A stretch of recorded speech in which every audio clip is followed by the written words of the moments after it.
നമുക്കിടയിലും ഇതേ അപകടമുണ്ട്. ഇന്ന് ഒത്തിരി മനുഷ്യർ അകത്തേക്ക് ചുരുങ്ങുകയാണ്. മറ്റുള്ളവരെ ഫേസ് ചെയ്യാൻ നമ്മുടെ എത്ര കുട്ടികളുണ്ടെന്നറിയാവോ?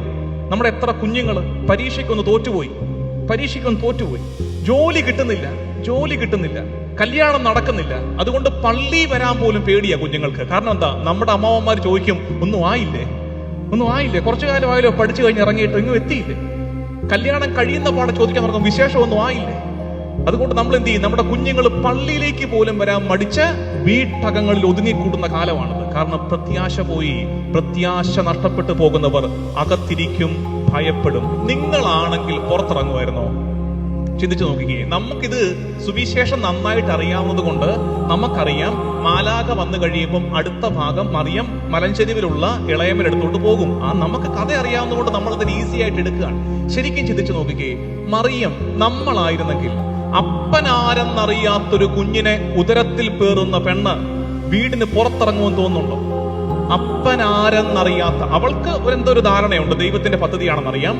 എത്ര പേരുടെ ഉത്തരം കൊടുക്കണമെന്നേ, അപ്പനാണെന്നറിയാത്ത ഒരു കുഞ്ഞിനെ ഗർഭം ധരിക്കുന്ന പെണ്ണ് വീട് വിട്ട് പുറത്തിറങ്ങുമെന്ന് നമുക്ക് വിചാരിക്കാനാകുമോ? ഇല്ല. മറിച്ച് അവള് പുറത്തേക്ക് ഇറങ്ങുകയാണ്. എന്താ കാര്യം അറിയാമോ? അവളുടെ പ്രത്യാശ അവൾക്ക് ധൈര്യം കൊടുക്കുന്നു. അതാണ് ഫ്രാൻസിസ് മാർപ്പാപ്പ പറയുന്ന ഒരു കാര്യമുണ്ട്. പ്രത്യാശ നമുക്ക് ധൈര്യം തരികയും ആ ധൈര്യം നമ്മളെ മറ്റുള്ളവരിലേക്ക് തുറവിയോടെ ആയിരിക്കാൻ സഹായിക്കുകയും ചെയ്യും. പ്രത്യാശ മറിയത്തിന് ധൈര്യം കൊടുത്തു.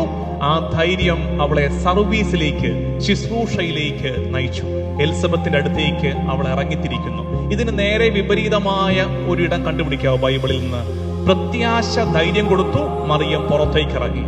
പ്രത്യാശ ഇല്ലാത്തൊരു സമൂഹത്തിന് ധൈര്യം പോയി അകത്തിരുന്നു. ഏത് സംഭവം വേഗം കണ്ടുപിടിക്കുക. അപ്പോഴാണ് നമ്മൾ ഇതിന്റെ ഓപ്പോസിറ്റ്, പ്രത്യാശ ഇല്ലാതായി പോയവർക്ക് പറ്റിയ അപകടം. പ്രത്യാശ ഉള്ളവള് വീട് വിട്ട് പുറത്തേക്ക് ഇറങ്ങും, പ്രത്യാശ ഇല്ലാത്തവർ അകത്തിരിക്കുന്നു. ആരാത്? അപ്പസ്തോലന്മാര് കതകും ജനലും അടച്ച് അകത്തിരുന്നു. കാരണം എന്താ? പ്രത്യാശ നഷ്ടപ്പെട്ടു പോയി.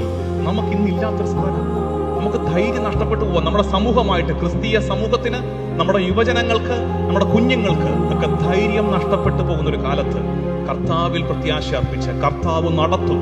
തന്റെ ഇടത്തോടെ പുറത്തേക്ക് ഇറങ്ങാൻ നമുക്ക് കഴിയട്ടെ.